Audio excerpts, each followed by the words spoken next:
Let's try to start it up here. She did. She did.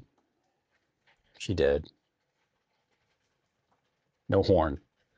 She totally did. Okay.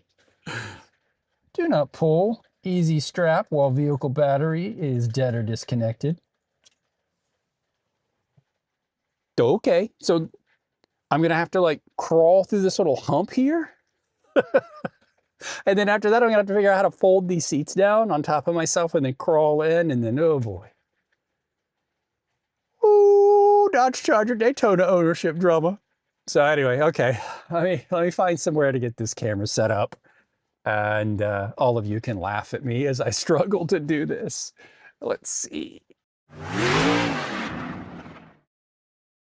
Hey there, Brandon here, Socket Monkey Garage, and I was just upstairs looking through the Dodge app, checking on the state of charge on the Charger Daytona, and noticed an error message. And I was on a call, so I couldn't come down and see firsthand, so I thought I'd send a remote unlock command. That button was grayed out, but it did let me press it, and it did come back with an error message. So my level of concern did get a little bit higher, and it's lunchtime now. I can step away from my desk. So I thought I'd come down here and see for myself what exactly is going on.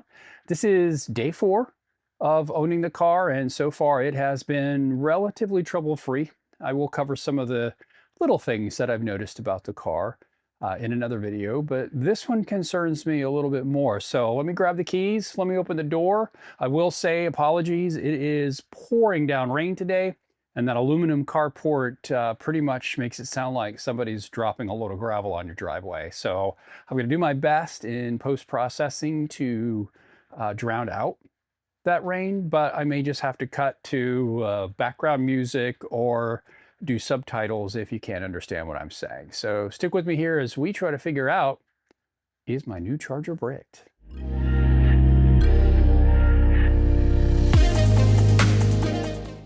Here's the app for the Charger Daytona. As you can see, it's got a section here for state of charge, an estimated mileage on that charge, a few other features here, but this is what I'm really focused on here. So I opened this up last night and wanted to check on the charge. It was on just a simple level 1. I haven't quite arranged things downstairs to a point where both cars can access the level 2. I'm working on that. So I just wanted to see, how long it was taking, and I noticed an error. And then I noticed that error again this morning. And in fact, I think if you come here, you could see that this morning I couldn't update the state of charge. And then in fact, it cannot communicate with the car to unlock the doors either.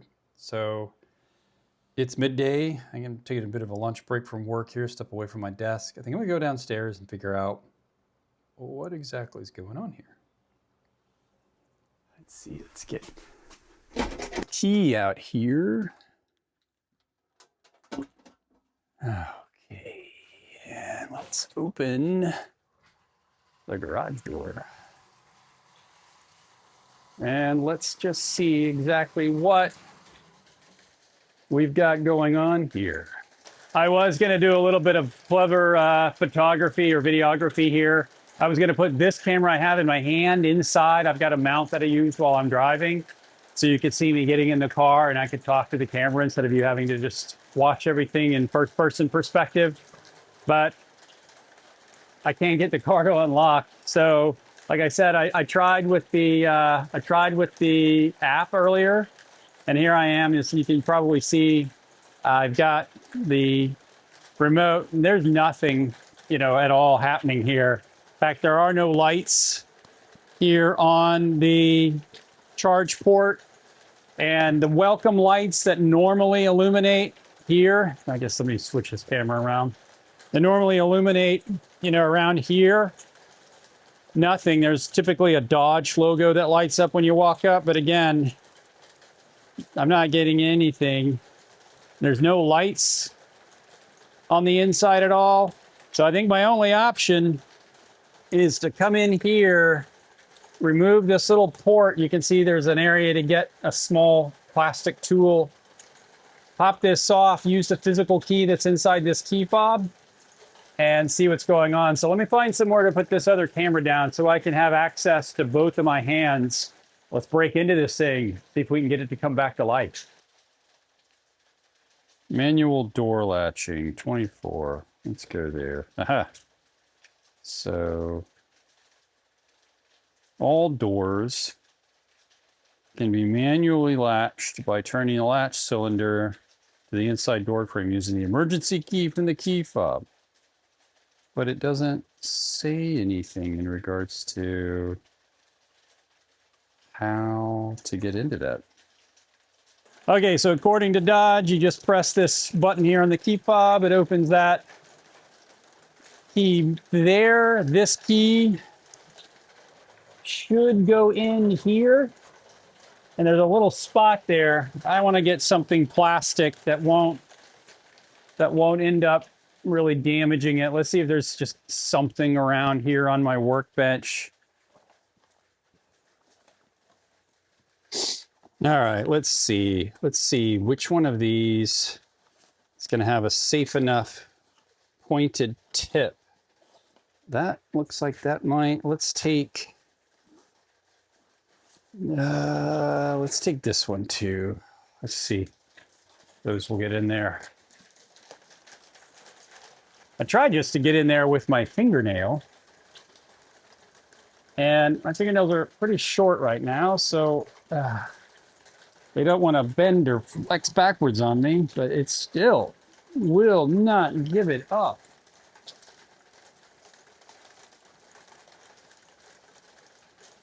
At all.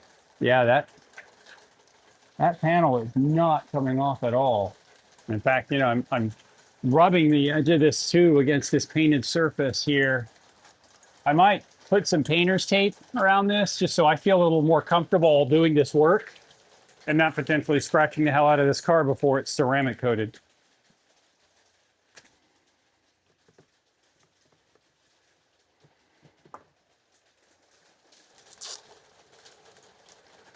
Just right around these edges where I like to get some fulcrum with this. I might even just put a little piece across the front of it, so as I sit there and struggle with it, I don't accidentally gouge the heck out of it. Now, I know this seems silly, but it's a brand new car, and this is really not how I wanted its first scratch to come about. My boy, that thing is just absolutely.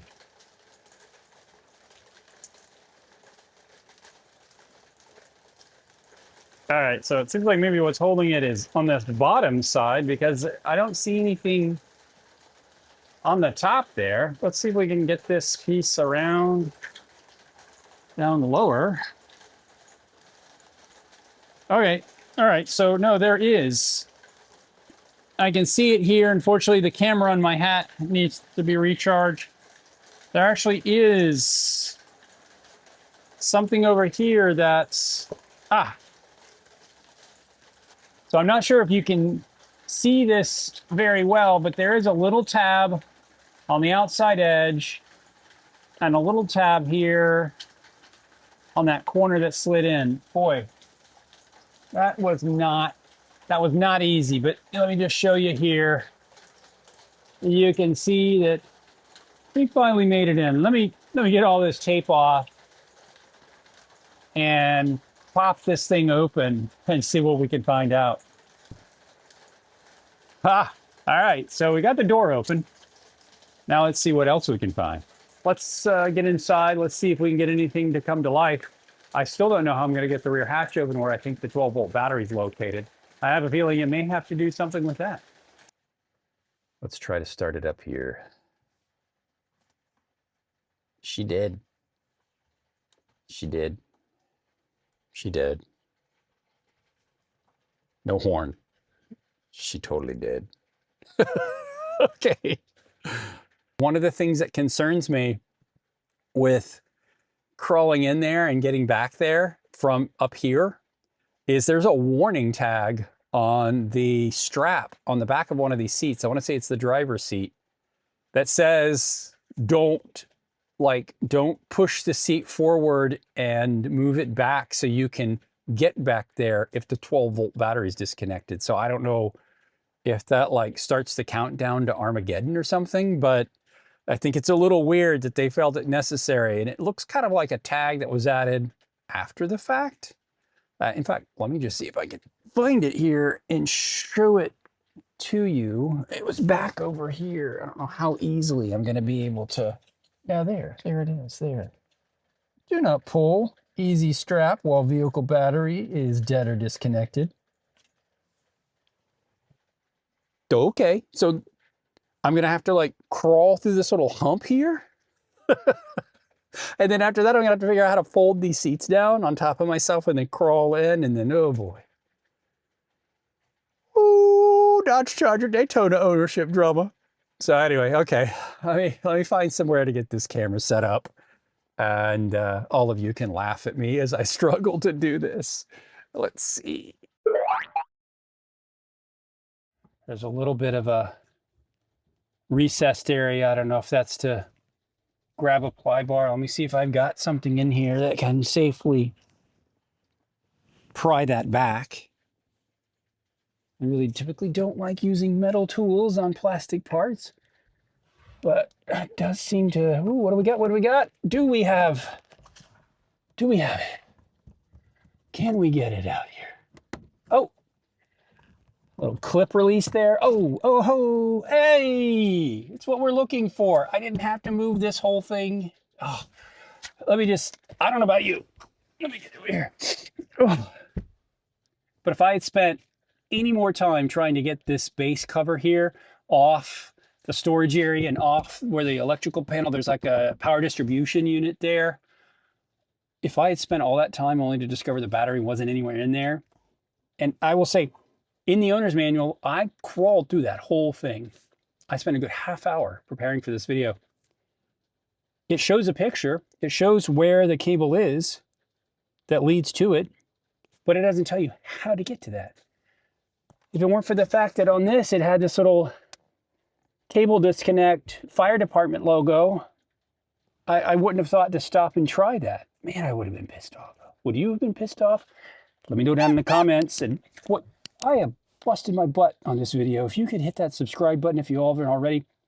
3/4 of you are watching this video haven't subscribed, and I want to know why.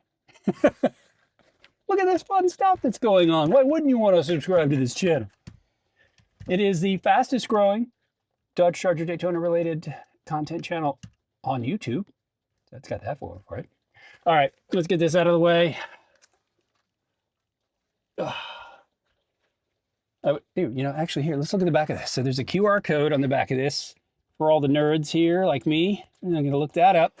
It's very well insulated. It's a very solid part, very thick carpeting, but wow, the level, no wonder this thing weighs 6,000 pounds. If everything's got that tufted in comforter style noise insulation. I don't know if this camera on my hat's still going, but you can see there's a big piece of foam right here. You got an interesting shot inside this rear driver's side quarter panel fender wheel well area, but this is what we were looking for. Let's get the voltmeter and find out what we can see. All right, now what do we got on here? I don't think there's a light on this thing. And then there is, interestingly, the cap. I don't know if you guys can see it. The cap that you're supposed to flip up for doing this test has already been flipped up and it's already in the locked position. Somebody has been in here doing this before me. Hopefully not in this position. Look at this. I'm like hunched over here. I'm not going to tell you how old I am, but I am too old for this crap. Huh. Let's see. That is flipped up there, but I can't get... What is this? Oh, it's a... I found the manual release for the charging port, so it's good to know that's where that is. Why couldn't they have done the same damn thing for the rear hatch? How hard would that have been? All right, anyway, I'll let that go for now. it looks like this has been popped off before. And the little retainer tab here has already been broken. So I guess at that point, if somebody's already popped this for me, I guess I shouldn't have to feel like I have to be too incredibly careful, but it's not wanting to release. Oh, there we go. Okay. Cover off. And ooh, where did that little, oh yeah, so you can see there, the little plastic retainer piece. I think a couple more folds and that's going to snap off.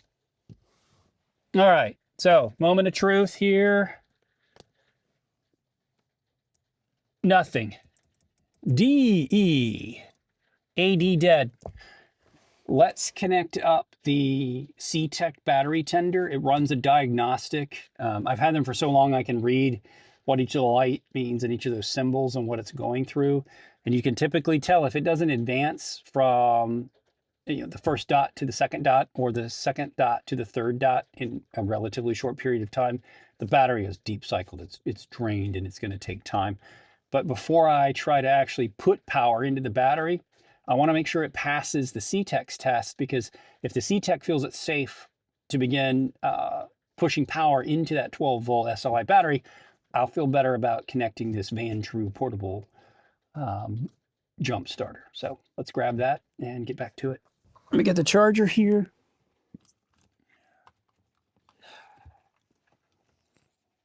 Hopefully I've got enough slack here. Let's connect it up and then watch what happens. All right, so right away, it begins testing the battery. It's just checking to see if it's actually good. I do have it set to an AGM, which I'm assuming that battery is. And yeah, see it. No, okay, good. So battery is safe enough to accept a charge, but unless it moves to step 3, which normally they say once it reaches 3, you are good to try to start the car. But yeah, see, at least we're not getting an error warning. Hopefully you guys are able to, hopefully you're able to see all this. I do apologize for the format of this video, but I just didn't want to seem like I'm hiding anything. I grabbed the camera, I ran down here, and this is what happened. I'm going to have to get back to my desk and get back to work soon here. So hopefully we can maybe get this on the tender, get it going, and get this car back to life. So I don't know if you can see there. It's slowly increasing. It was like 0.14, 0.2. It is growing. I think what I'm going to do is try to get that Van True portable jump starter on here. Get it to come on. At least get the car to power up so I can pop this hatch and crawl out of this thing like a decent human being, like a normal man would get out of his car, and go from there. I'd probably leave the battery tender on it for a while, go back to work, wrap up my day there, come back down here in a little bit and check it out. Get this connected, get it powered on, and see what happens. All right, so it says start. Let me see if I can get anything to come to life on the car. All right, so it seems like, yes, the car started coming to life, but I think this boost only lasts for like a minute and then it shuts off. So I'm gonna try doing it one more time and then immediately see if I can pop this hatch. Whoa, hey! Oh, and then it stopped, but at least it's up. At least it's up now. I think that may have taken it's like crawl down in here. I think I may have taken what little bit of energy I fed into the battery out of it. So clearly it's purely running off this fully depleted 12-volt battery.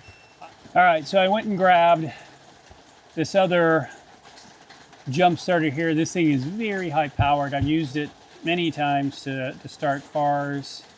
It's the Locator J401, the 2500 amp jump starter. And I immediately like it better than this other one because it's got smaller, more nearer, you know, alligator teeth here to grip. You know, that other one, where'd it go?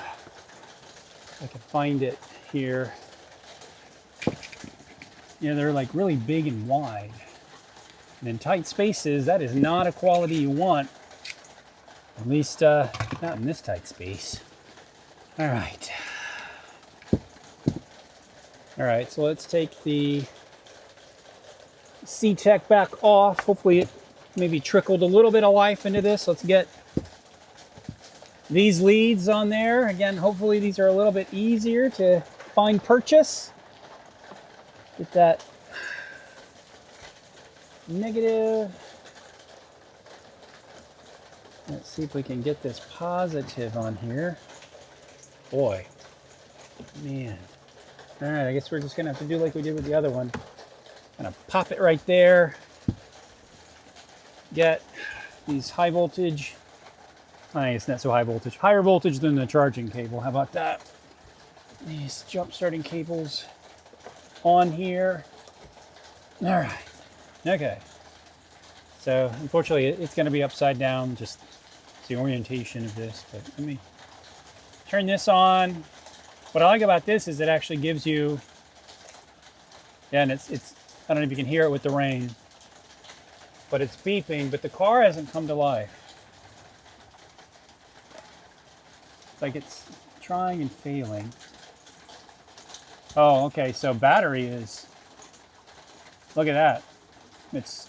I know it's upside down, but it's at about 4 volts. We switch back. Yeah, so let's power it back on.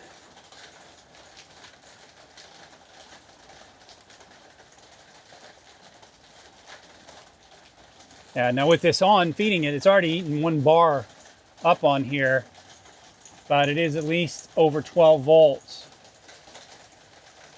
I'm gonna go see if I can get this thing to actually start. I don't know if that's gonna be enough, but I'm gonna grab the key fob. Gonna go up there and see. It should start charging the 12 volt battery on its own. And I can take it off this stuff, so.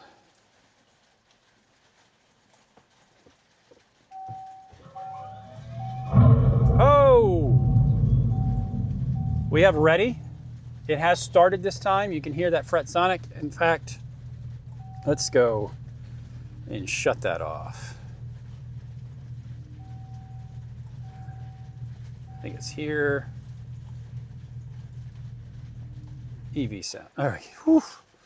Okay, so I did try it one more time, and it did start up, and it is indicating ready, which means it should allow me to drive it. It should also be putting power from the high voltage battery into that 12 volt battery. So let's get back there again. Let me disconnect that battery box before it does any harm to itself or the car. And then let's see what the voltmeter will show us here. All right, so now let's see if I can get this here and show everyone if you can see it here now. 12 and a half. I have connected this up, you know, to dead batteries where I've forgotten or I've run out of tenders and had too many cars sitting for too long. Normally I'd feel safe to start it here, so I think that's a good sign. I'm going to leave that there. I'm going to leave the voltmeter back here. I'm going to leave these lights back here, and I'm going to stop for now. I'm going to head back inside to get back to work. I think my lunch break is over, and then join you back here in a little bit. So I guess it's time like for a clock wipe. Okay, well, I'm gonna I'm going to stop the video right there. So this is future me. I'm currently in the process of editing this video together. I'm about to get it uploaded here for all of you to watch. And as I was just running through a few kind of quality checks, my wife did point out a couple of events that occurred prior to the car's battery dying that I seem to honestly have just forgotten about. And there's been a lot going on around here. And so I guess that's my excuse for not putting two and two together and coming up with a conclusion or at least some theory as to what caused the 12-volt battery to drain. So I have scheduled an appointment. The car will be going in. There are actually two minor things that I want the dealership to look at. One's cosmetic. The other is something related to the ventilated seat on the driver's side. And on top of all that, now with the 12-volt dying, I did have them check to see if there are any outstanding RSUs. There are none. All updates to that car that are available have been applied. And in fact, my sales advisor has a checklist that he goes through on pre-delivery inspections. And he actually showed on his pre-delivery inspection that he did test that battery. And it did show that it was at like 94% capacity and it came back as a healthy battery. So then the question is, what happened between delivery day, the day I drove the car afterwards, and then the 2 days it sat before I discovered that the 12-volt battery had died? No, the car didn't brick. 12-volt batteries dying, that's something that as long as 12-volt batteries have been in automobiles, those batteries dying will always render a vehicle inoperable and unable to start. This was a case of end user error, and I'll explain how. The evening that we brought the car back after my wife followed me to Mario's, it's in the details, to get the BMW Z4 ceramic coated, she accidentally did not completely shut the passenger door all of the way.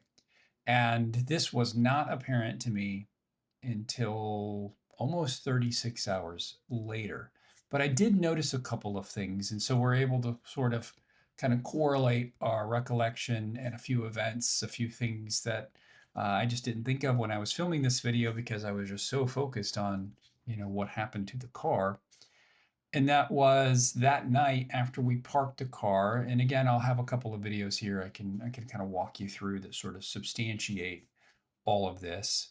After she exited the vehicle and the vehicle was parked, that side of the car is kind of hidden. It's up against a retaining wall, and we don't walk between the car, out of fear of scratching it. We tend to walk around the driver's side of the car to get in the garage. So not noticing the door ajar, I'm going to just chalk it up to we were both tired. It was a long day. Stuff happens.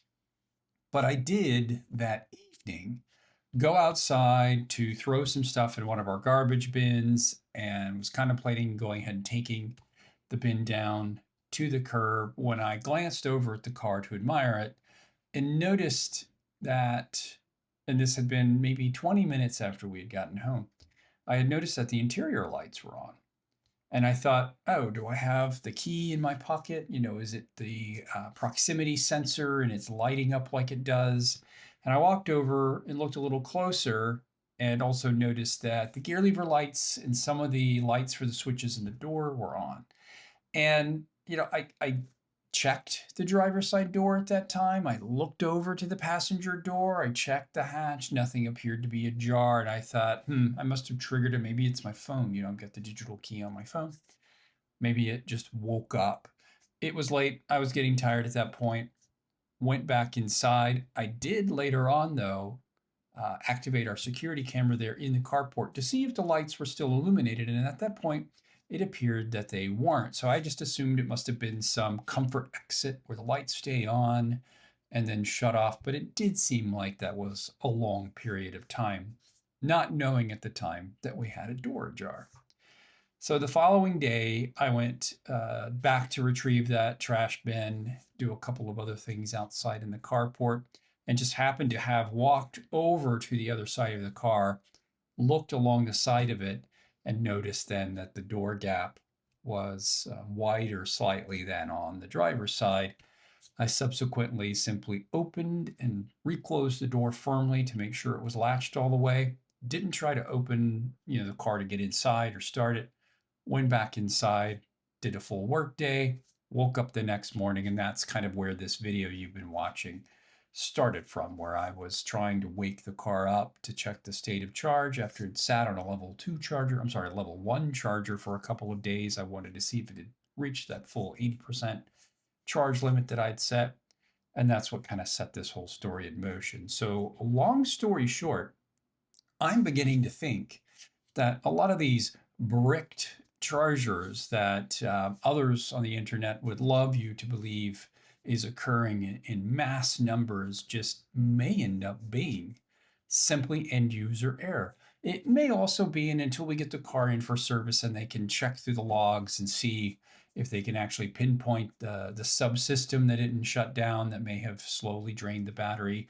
There's another question as to, well, why didn't the high voltage battery detect this drop, come on to charge the battery? All good questions. And all of those answers will hopefully come to us after I get the vehicle in the week after next. But I think the important point that I'm trying to make here is that no, the car's not a brick. It never was a brick. This is simply a case of a 12-volt battery, an SLI battery in an automobile, being drained and being unable to power the car on and start it. It could have happened to any of those other cars that you see in my driveway. And it's happened to me countless of times throughout my life. That's why I have all those battery tenders. That's why I tend to try to keep them when they sit for a long period of time fully charged, because a bad or a dead 12-volt battery can really ruin your day if you want to get out and go for a drive. I've driven the car for a few days now. I put another couple hundred miles on the car. All the error messages cleared out after 2 power cycles. If you look in the app, if you look in the stored messages, there is no flashing ODO. There are no messages that indicate that the electric vehicle system needs to be serviced or the airbags, nothing at all. The car drives beautifully, just as you would expect any other car that had a dead battery that got a jump or got a new one and is back on the road. So real quick, I promised you those videos. So it's really kind of hard to see what's going on here. But in this first video, you can see we're coming home. I'm getting some things and some camera equipment out of the trunk of the car, and I do close it. And then here is another video later on that evening. And as you can see, there appears to be what I believe is the rear cargo light illuminated that you can see through the glass roof that the security camera picks up. And given the fact that the following day, when I did notice that the door was ajar and there were no longer any lights on, and I also noticed there were no lights on the video feed from the night before, I think that pretty much wraps this up. So I just wanted to, again, jump in here real quick.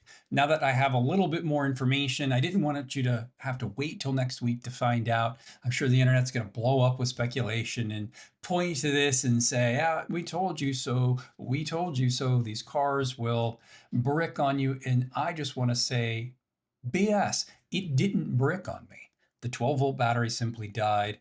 I had to pop open the door.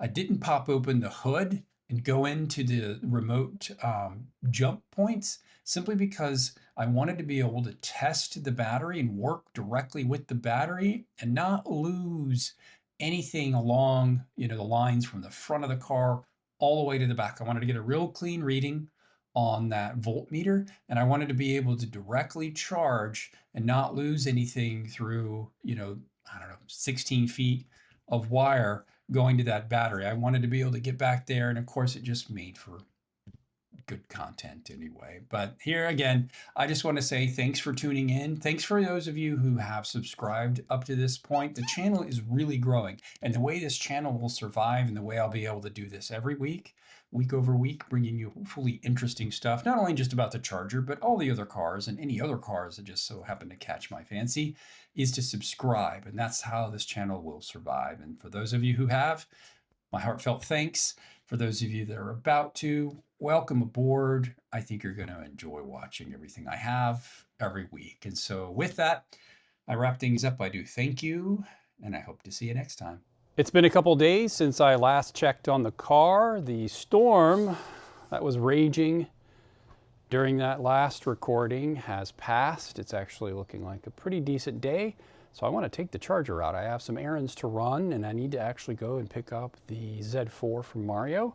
It's in the details. He said it is finished and ready to go. I cannot wait to see how good it looks and hopefully get a chance just to talk to him, introduce him to you all, and hear, you know, exactly what he does directly from the man himself, and let you see the results firsthand. So the battery tender's over here. Let's go look at it. I did set it to a recondition mode for an AGM battery, which honestly I assumed is what is in this car. Most of the EVs have AGM batteries in my experience. As you can see, it's reached level 7 there, and that reconditioning cycle has completed. So that means the battery is in great shape. We did also leave it on charge here. Let's see if she'll come to life when yep, door popped right open. All right, and then according to this, I set the charge level to 80%, and it hit that perfectly. So there you have it. Let's unplug her, get all this put away, and head out on the road.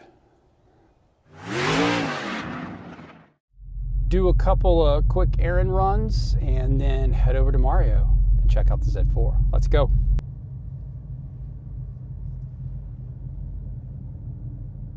Yeah, but I like this, man. This one. Thank you.